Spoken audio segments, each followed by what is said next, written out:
When is water safe for drink?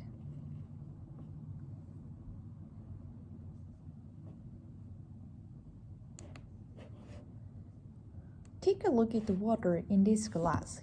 Refreshing, hydrating, and invaluable to your survivor. Before you take a sip, though, how do you know the water inside is free from disease-causing organisms and pollutants? One of the 10 people in the world can actually be sure the water is clean and safe to drink. Why is that? Inadequate sanitation, poor protection of water resources, and improper hygiene often lead to waste of physically contaminated water. That's the idea breeding around the dangerous bacteria, viruses, and parasites. And the effects of this parasitism are staggering. Diarrheal disease from unsafe water is one of the leading causes of death around the world for children under 5. And according to the UN report from 2010, microbial waterborne illnesses killed more people per year than war. Proper treatment processes, though, can address these threats. They usually have 3 parts: sedimentation, filtration, and disinfection. Once water has been collected in a treatment facility, it's ready for cleaning. The first step, sedimentation, just takes time. The water sits undisturbed, allowing the heavier particles to sink to the bottom. Often, though, particles are just too small to remove by sedimentation alone and need to feel filtered. Gravity pulls the water downward through the layer of sand that catches leftover particles in their pores.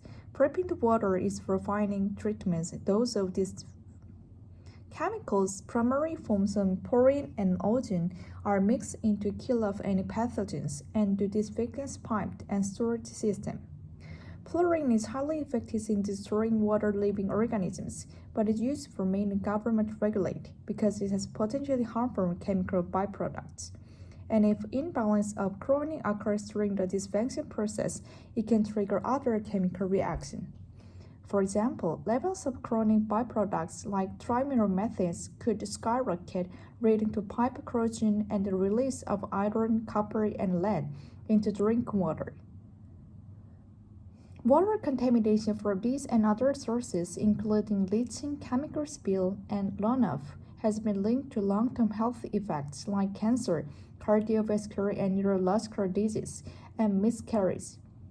Unfortunately, analyzing the exact risk of chemically contaminated water is difficult. So while it's clear disinfectants make us safer by removing disease-causing pathogens, that's important to determine the full scope how the chemical cocktail in our drinking water really impact human health. So how can you tell whether the water you have access to, whether from a tap or otherwise, is drinkable?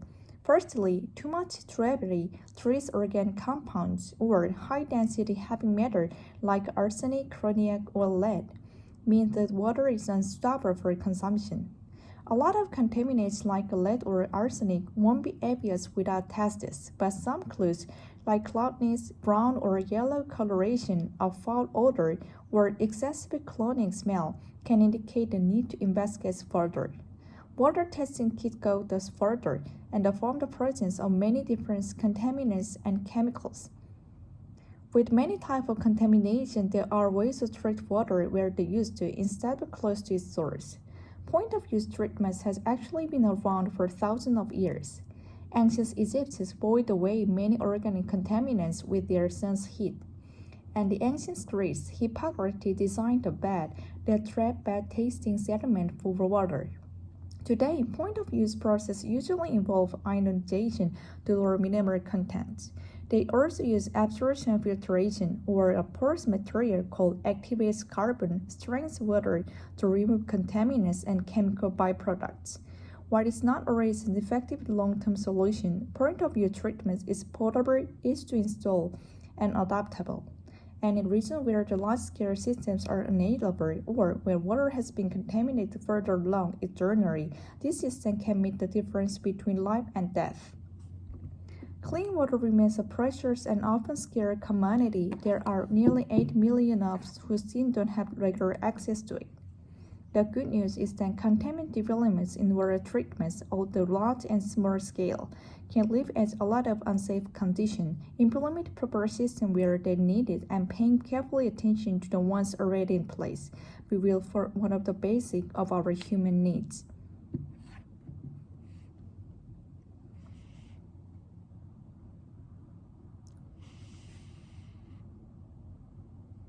One more.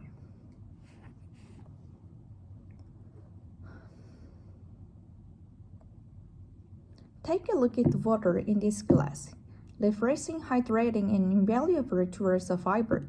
Before you take a sip though, how do you know that the water inside is free from disease-causing organisms and pollutants? One of the 10 people in the world can actually be sure that water is clean and safe to drink. Why is that? Inadequate sanitation, poor protection of drinking water sources, and improper hygiene often lead to species contaminated water. That's the ideal breeding ground for dangerous bacteria, viruses, and parasites. And the effects of these pathogens are staggering. Diarrheal disease from unsafe water is one of the leading causes of death and around the world for children under 5. And according to UN report from 2010, microbial waterborne illnesses killed more people per year than war. Proper treatment processes, though, can address these threats. They usually have 3 parts: sedimentation, filtration, and disinfections. Once water has been collected in treatment facility, it's ready for cleaning. The first step, sedimentation, just takes time. The water sits undisturbed, allowing the heavier particles to sink to the bottom. Often, though, particles are just too small to remove by sedimentation alone and need to be filtered. Gravity pulls the water downward through the layer of sand that catches the leftover particles in their pores, prepping the water for its final treatments, or those as disinfection. Chemicals, primarily from chlorine and ozone, are mixed in to kill off any pathogens and to disinfect the storage systems. Chlorine is highly effective in destroying water's living organisms, but it used to remain government regulant because it poses harmful chemical byproducts. And if an imbalance of chlorine occurs during the disinfection process, it can trigger other chemical reactions. For example, levels of chlorine bypass the previous methods could skyrocket, leading to pipe corrosion and the release of iron, copper, and lead into drink water.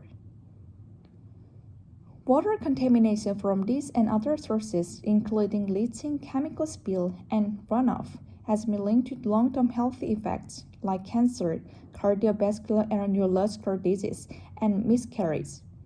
Unfortunately, analyzing this exact risk of chemically contaminated water is difficult.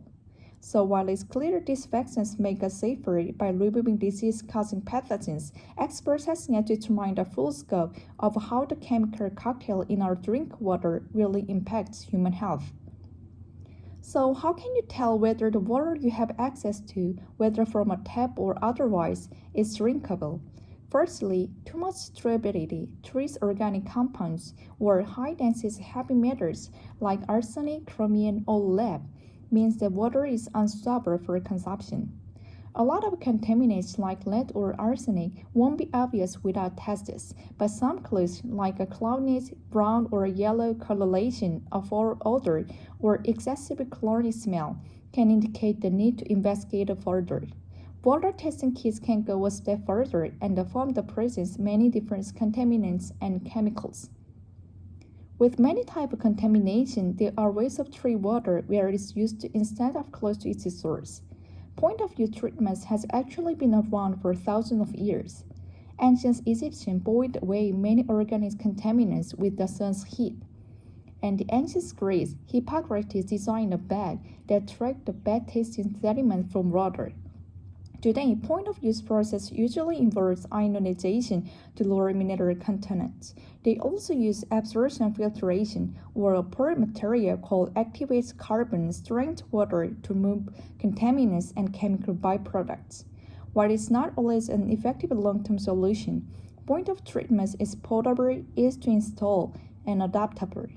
And in regions where the large-scale systems are unavailable or where the water has been contaminated further along its journey, This season can make difference between life and death. Clean water remains a precious and often scarce commodity. There are nearly 800 million of us who still have the regular access to it. The good news is that continued developments in water treatments, both at large and small scale, can live a lot of safe conditions, implement proper systems where the need, and paying carefully attention to the ones already in place will fulfill one of the most basic of our human needs.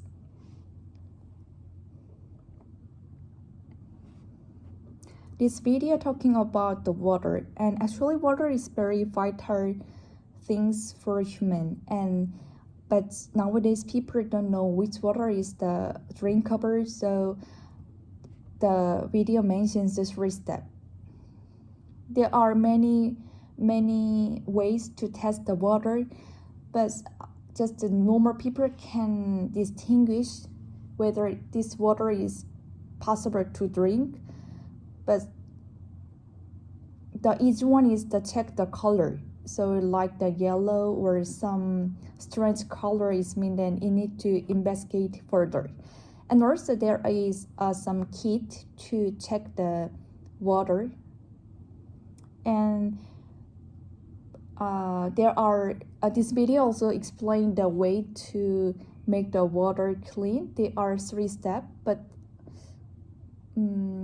I can remember exactly the steps name, but anyway, through these 3 steps, water supply to people. And surprisingly, I know the very big issue. The number of people who died because of contaminated water is higher than the people who died by worm. So especially for children under 5 years. So the video mentioned humanity need to keep an eye on it to develop the way to make the clean water. Yes, that's what I watch.